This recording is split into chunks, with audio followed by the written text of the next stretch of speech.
Si vous êtes amateur de cinéma, passionné de théâtre, attiré par la littérature, séduit par la musique et la danse, enchanté par les arts visuels, enchanté par les arts visuels, un seul rendez-vous pour vous. un seul rendez-vous pour vous. Au cœur de l'art. Au cœur de l'art.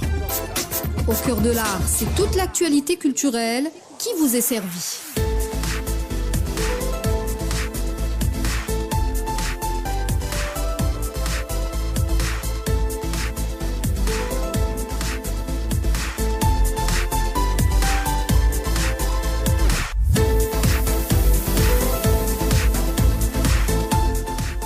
Merci de nous retrouver encore une fois sur les ondes de Radio Algérie International. Votre émission Au cœur de l'art se poursuit avec nos deux invités. Mohamed Agoudjil, il est président de l'association L'Étoile du Sud, partenaire de l'événement Le Photomarathon qui aura lieu, je le rappelle, ce 14 octobre à l'est du pays, du côté de Batna. Nous avons également notre compagnie le directeur photo du court-métrage Entre les Chambres, Nassim Labriche, qui nous fait le plaisir d'être parmi nous. Donc on va revenir un peu sur l'événement du 14 octobre, le photo marathon, donc qui, je le rappelle, aura lieu à Batna. Il faut s'inscrire sur la plateforme Frame, et puis sur la page Facebook, je pense, de l'événement. Non, en fait, l'inscription officielle se fait sur frame.life. D'accord. Est-ce qu'il y a des critères bien particuliers où tout le monde peut prendre part? Est-ce qu'il y a une limite d'âge? Non, Pas c'est du tout. ouvert. Très bien. C'est une participation ouverte aux participants. Donc on va rappeler un petit peu le déroulement de cette journée, parce que ça sera une journée consacrée uniquement à la photographie avec différents thèmes, 12 thématiques. Ouais. 12 thématiques en particulier qui seront donc présentées aux participants au fur et à mesure de la journée. On n'a pas qu'ils se préparent à l'avance. Exactement, c'est le principe. D'ailleurs, même nous, en tant qu'organisateurs, on n'a pas encore les thématiques. On va les avoir le jour J à 8h30. Voilà, c'est les organisateurs de la plateforme Frame qui vont les présenter. Exactement. Donc, en fait, le processus passe comment? Donc, on lance un dialogue entre les différents organisateurs dans les différents pays. On met en avant une thématique avec 12 sous-thématiques. Et après, bon, il y a des différentes propositions. Après, à Beyrouth, donc, ils vont trancher d'une manière finale par rapport aux 12 thématiques qui vont représenter l'événement. Et ils nous envoient ça environ une demi-heure avant le début de l'événement, question que tout le monde soit au même pied d'information. Donc, et le principe aussi, c'est que les gens n'auront pas le temps de se préparer à l'avance, d'imaginer tout ça, que c'est quoi la thématique, qu'est-ce qu'ils peuvent prendre et tout ça. Oui. Ouais, c'est au vif, il y a une thématique qui tombe, donc vous devez choisir votre sujet. Très bien. Donc, ça commence à quelle heure et ça finit à quelle heure? Alors, ça commence à 9h et ça se termine à 21h. Donc 12 heures. Exactement. 12 heures, 12 thématiques. Donc, alors, l'événement, ça va se passer comment? Donc, ça sera sur la ville de Batna. Oui. Donc, il y aura ce qu'on appelle 3 checkpoints. Donc, 3 endroits de référence où les gens peuvent se regrouper pour télécharger les photos. D'accord. Donc l'événement va commencer du centre de recherche de l'université de Batna. Oui. Donc c'est le premier lieu où on va regrouper tous les photographes, les organisateurs, question de parler de l'événement, de donner le règlement intérieur de l'événement, comment ça fonctionne, qu'est-ce qui est permis, qu'est-ce qui n'est pas permis. Le briefing, là. Exactement, ouais. Sinon c'est disqualifié, quoi. Donc il y a ça, il y a question de leur présenter les organisateurs, de leur donner les supports de travail, les autorisations de travail et tout ça. Et après, on va les lâcher dans la nature. Ils vont prendre les photos dans le périmètre qui est prévu. Donc, selon l'autorisation, on a un certain périmètre à ne pas dépasser. Et donc, il y aura le centre de recherche de l'université de Batna. Oui. Il y aura l'office Gerfi. Et il y aura aussi le troisième checkpoint, c'est le théâtre régional de Batna. Donc, dans ces 3 points de référence, il y aura des organisateurs de l'événement sur place. Ils vont aider les participants, ceux qui ont des questions par rapport à comment on peut télécharger et tout ça. Donc, ils vont appuyer les participants à faire le téléchargement, à les orienter, On a eu ça l'année dernière, donc quand on a organisé l'événement, donc la connexion buguait sur certains endroits, sur l'un des checkpoints, et du coup, il y avait les organisateurs qui orientaient vers d'autres cybercafés pour un peu soulager la connexion sur la Wi-Fi sur place. C'est-à-dire que les erreurs de l'année passée ne vont pas se refaire cette année. Certainement, il y aura des erreurs. Mais ça va. Ah bah oui, c'est sûr. Non, Des imprévus, on va dire. Exactement, oui. Pas d'erreur, imprévu. Voilà. Vous avez parlé de l'édition d'Alger. Est-ce qu'on peut y revenir? Qu'est-ce qui a caractérisé cette édition et quelles sont peut-être les erreurs qu'on ne doit pas faire cette année? On doit éviter. Je dirais pas des erreurs, mais surtout parfois il y a des imprévus. Je reviens toujours sur le même terme. Donc par rapport à ça, c'est que Alger, globalement, j'étais content de l'organisation, quoique j'étais impliqué un peu de loin. J'étais bénévole dans l'événement. Il y avait une Juma qui était sur l'organisation. Je profite pour la saluer. Donc, je dirais, en dehors de ça, il y avait surtout l'histoire de la connexion, où sur certains checkpoints, la connexion ne fonctionnait pas bien. Et du coup, heureusement, il y avait à proximité des cybercafés.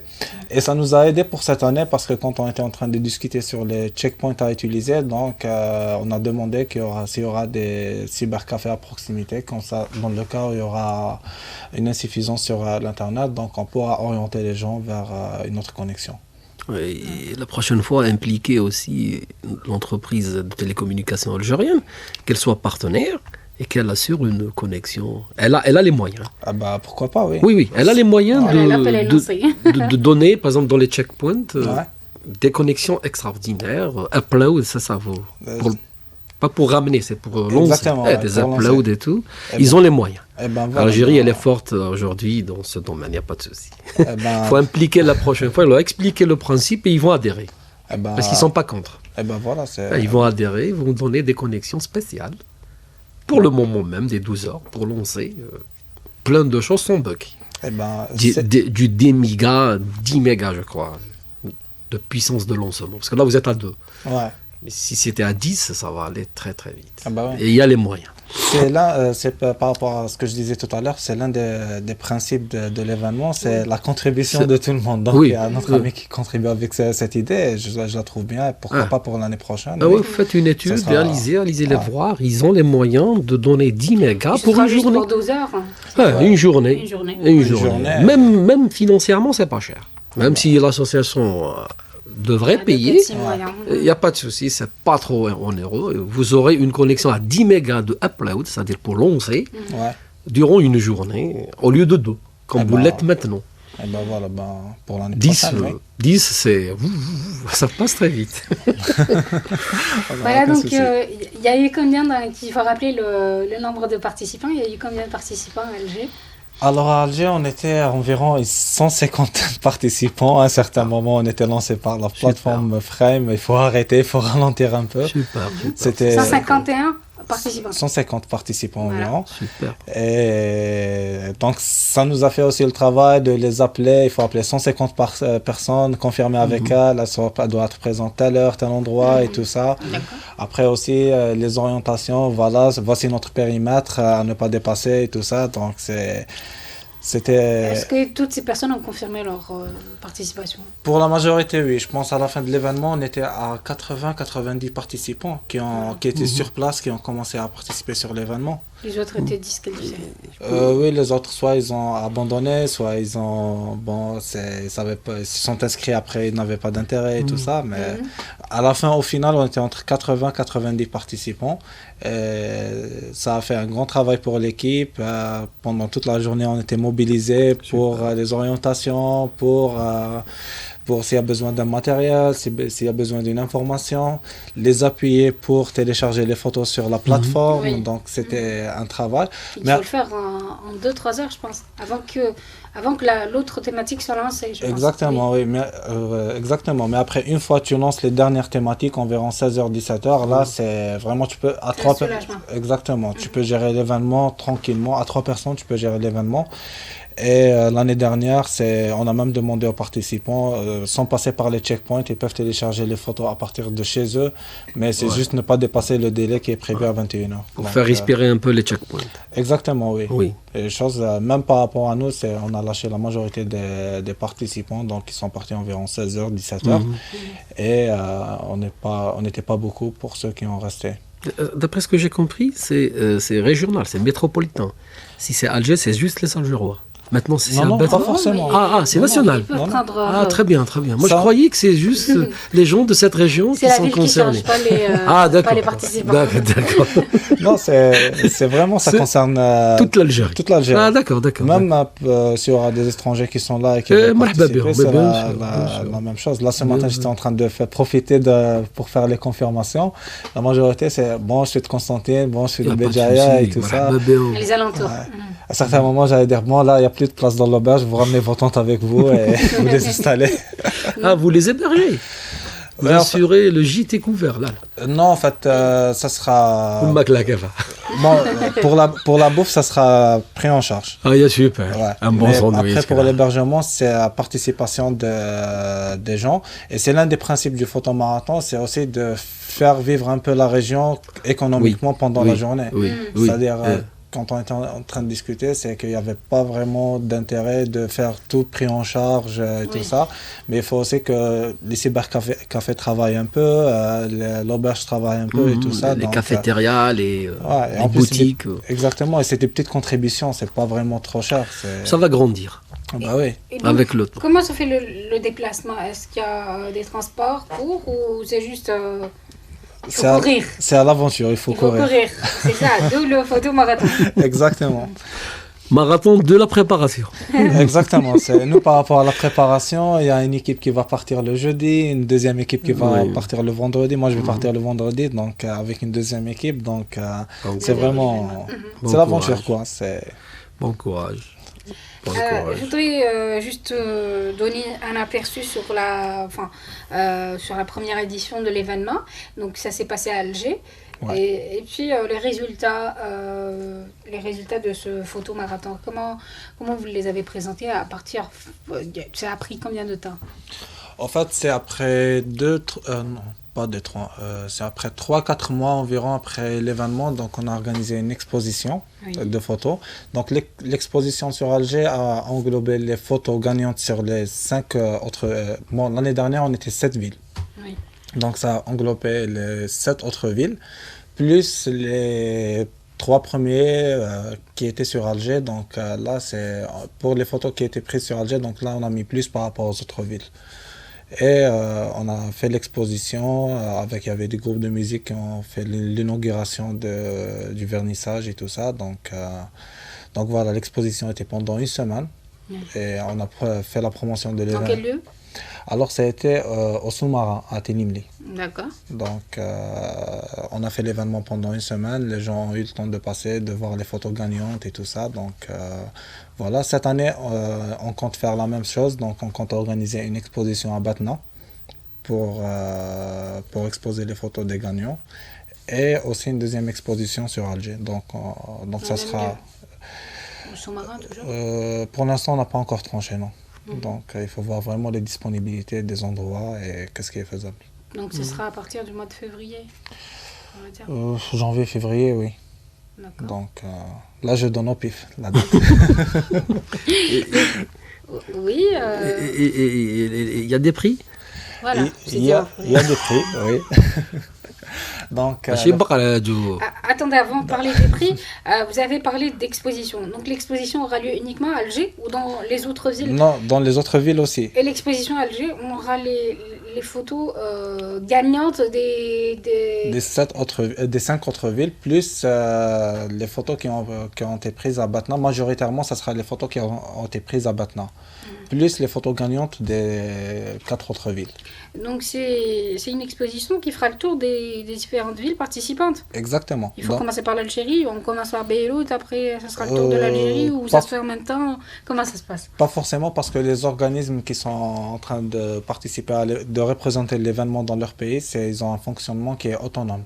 C'est-à-dire, donc là, par exemple, l'Étoile du Sud et les Amis de Madrasan vont préparer l'exposition ici sur Alger, selon nos disponibilités, la disponibilité des lieux et tout ça. Et ça sera pareil, soit en Jordanie, soit à Beyrouth, soit en Slovénie ou à Marseille. Donc, ils vont faire pareil. Donc, ces organismes-là vont préparer une exposition. Après, il y aura un partage d'informations entre nous en tant qu'organisme. Il y aura un partage d'informations sur ces expositions-là. Et les prix. Parlons des prix. ماشي سيرفيس هكا في النجال. Non, service allemand. J'espère que c'est un appareil photo là, non? Non, en fait, par rapport au prix, c'est... حاجة غالية. Bon, ça peut aller vers ça aussi. Bon, les prix, ça va, c'est pour intéressant. Pour encourager aussi, un jeune qui a fait une photo. Il y a combien de prix en fait? Il y a un prix... Premier, deuxième, troisième. Il y a 3 prix. Exactement. Bon, il y a 3 prix. Il y a le prix, ça va, c'est quelque chose qui est bien, qui est consistant, quoi. Ça vaut le coup, quoi. Une somme d'argent? Non, c'est pas une somme d'argent. C'est un voyage touristique pris en charge par une agence de voyage à la région des Oras. Ça, c'est pour les étrangers? Non, pour les Algériens, pour le premier Algérien. Celui qui est de Batna? Celui qui est Batna, donc ça sera sur la région. D'accord. Oui. Donc il y aura, en fait, le circuit, je pense, ça englobe Sétif, Biskra et tout ça. Donc c'est un voyage avec un guide et tout ça. Plein de photos aussi. Ouais, avec un plein de photos. Ça sera certainement un photographe et il sera gâté en termes de matière. Donc voilà. Et par rapport à... ce sera les mêmes prix pour les autres villes ou chaque ville aura un prix différent? En fait, ça dépend des partenaires. En fait, chaque ville aura un prix différent. Parce que le principe, c'est quoi? C'est que chaque organisation qui prend en charge l'événement, donc elle doit chercher les sponsors sur place et elle doit définir le prix selon les sponsors qu'elle les a trouvés sur place. Donc, ça donne pour nous, déjà, ça nous a donné une certaine facilité à travailler, à être autonome sur le fonctionnement. Et ça nous a permis, avec nos partenaires, les Amis de Madrasan, ça nous a permis d'aller un peu plus vite sur les sponsoring et tout ça. Deuxième prix. Alors, troisième prix, c'est un livre qui est dédié par le célèbre photographe Qais El Djilali. Oui. Il fait partie des jurys. Comité des jurys, oui. Très bien. Très bien, c'est encourageant. Oui. Voilà, donc on a fait le tour. On rappelle juste pour nos auditeurs, pour ceux qui veulent s'inscrire, est-ce qu'il y a une date limite, il y a une heure limite pour les inscriptions? Ça commence le 14. Les inscriptions sont encore ouvertes? De préférence le plus tôt possible. Parce que là, demain, on va commencer à envoyer la confirmation aux participants avec l'organisation logistique et tout ça. Donc, pour tous ceux qui sont intéressés, je lance l'appel encore une fois. Pour ceux qui sont intéressés par l'événement, donc c'est frame.life. Dès maintenant, ils rentrent sur la plateforme et s'inscrivent. Juste une dernière question par rapport à cet événement. Si je suis d'Alger et veux prendre part à cet événement, il faut que je me déplace personnellement, donc faire les lieux concernés et me présenter donc à 9h avant le lancement de l'événement. Avant le lancement de l'événement. Donc avant 9h au niveau des différents checkpoints. Non, pas les différents checkpoints. Le lancement sera au centre de recherche de l'université de Batna. Voilà. Donc je précise. Donc il faut se déplacer tout seul. Voilà, ou même sur l'événement. D'ailleurs, il y en a il y a un message qui a été mis ce matin sur l'événement. Donc, proposer qu'un déplacement collectif sera fait. Donc, les photographes se rencontrent devant la station de bus et font un déplacement. Un seul bus pour tout le monde. Ouais, super. Donc, voilà. Donc, les gens, sur l'événement, donc, nous, on valide les messages. Donc, sur l'événement du photomarathon Batna, ils peuvent lancer des messages pour s'organiser entre eux, pour faire des déplacements à Batna. Très bien. Rappelez-nous juste la plateforme où nos auditeurs peuvent s'inscrire pour prendre part à cet événement. Alors, c'est frame.life, donc frame.life, L-I-F-E. Voilà. Donc, on revient juste brièvement par rapport sur l'association l'Étoile du Sud, dont vous êtes le président et qui est partenaire de l'événement. Est-ce que c'est une association qui encourage les jeunes justement à aller de l'avant, à réaliser leurs projets, à donc organiser des événements C'est le principe de l'association. L'association elle a été créée en 2014. Il n'y avait que des jeunes, et jusqu'à maintenant, il n'y a que des jeunes au sein de l'association.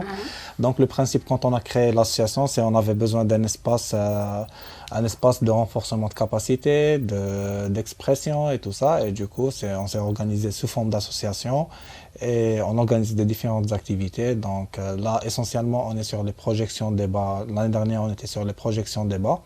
Donc, par le même plateau, je vous invite pour organiser une projection débat avec nous par rapport à votre court-métrage. Pas de souci, il n'y a pas de souci. C'est une activité qui marche super bien sur Alger. Je suis là et puis je vous fais le retour de la sponsor. Donc, si vous faites des petits workshops, je suis là. Je suis un bon formateur en matière d'image et de lumière, il n'y a pas de souci. On aura besoin. Je vous fais le retour de la activités, on aura besoin. Il n'y a pas de souci, je suis là à votre service. Dans quel cinéma? Il y a la musique aussi c'est artistique, il y a le domaine artistique, on travaille sur le développement intellectuel aussi. Super. À un certain moment, on a lancé aussi, ça c'était très réussi, c'était les groupes Speaking in English, donc c'est des espaces pour parler en anglais, pour pratiquer l'anglais. Donc voilà, on a participé avec d'autres associations dans le pays. Donc il y a la Ligue des Arts Dramatiques à Tizi Ouzou dans le cadre du Racontar. Et il y a aussi l'association l'Atlas saharien à droite. On a fait une activité déjà ensemble en 2015. Et là aussi en 2017, on prévoit d'autres projets ensemble avec l'Atlas saharien à droite. Donc c'est exactement dans le cadre audiovisuel, on a des activités. Donc, pas de souci. Je suis là. Donc c'est des opportunités que vous offrez aux jeunes pour les faire connaître et puis pour les réunir ensemble. Oui, pour les réunir ensemble, pour leur donner cet espace, cet espace de s'exprimer, de faire une activité ou de valoriser valoriser leur travail, tout simplement. Parce qu'un artiste a besoin, d'être vu, d'être écouté. Et d'être critiqué. Et d'être apprécié aussi. Et oui, si vous ouvrez la porte, ça sera super. C'est magnifique ce que vous faites, c'est joli.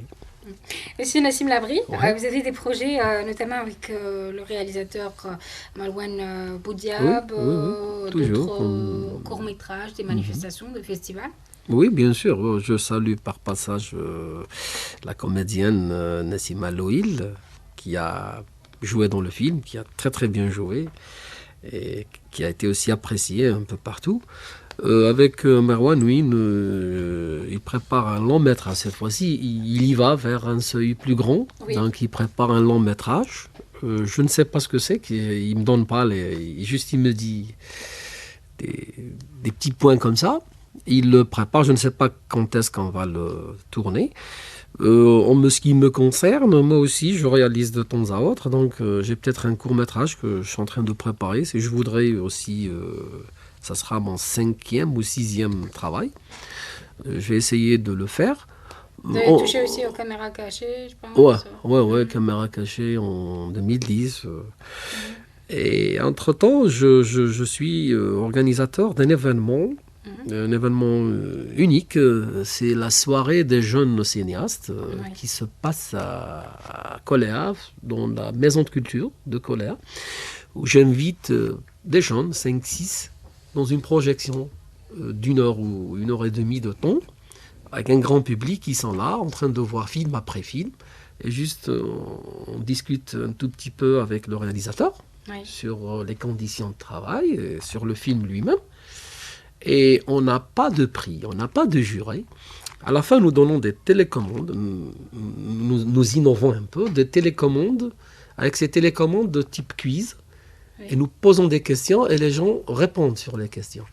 Et nous calculons le quota, et le film qui a eu un nombre élevé de voix, c'est le meilleur film de cette soirée. Mais non pas le meilleur film, il n'y a pas de prix, on n'a pas de moyens. On assure juste une présence et une rencontre entre jeunes. On a fait la première édition, c'était réussite, super, elle a été bien critiquée, on a corrigé les erreurs, on avance vers une deuxième édition en espérant que ça sera meilleur aussi. Qui sera organisée à partir de quel mois ? Aucune idée. Nous, on la voulait, pour être sincère, une fois chaque mois. D'accord. On n'est pas arrivé à ça. Ça nous a dépassé, mais maintenant, je crois que c'est possible. Chaque mois, une soirée, on va fixer une date, disons le 15 de chaque mois, 2 heures de temps, 7-8 films, très courts, de 9-10 minutes. Des courts-métrages. Projection, un public qui commence à voir. On a eu des spectateurs très jeunes qui n'ont jamais vu de court-métrage. Ils étaient étonnés de voir des petits films, une petite histoire. C'est très compliqué, un court-métrage. Hein.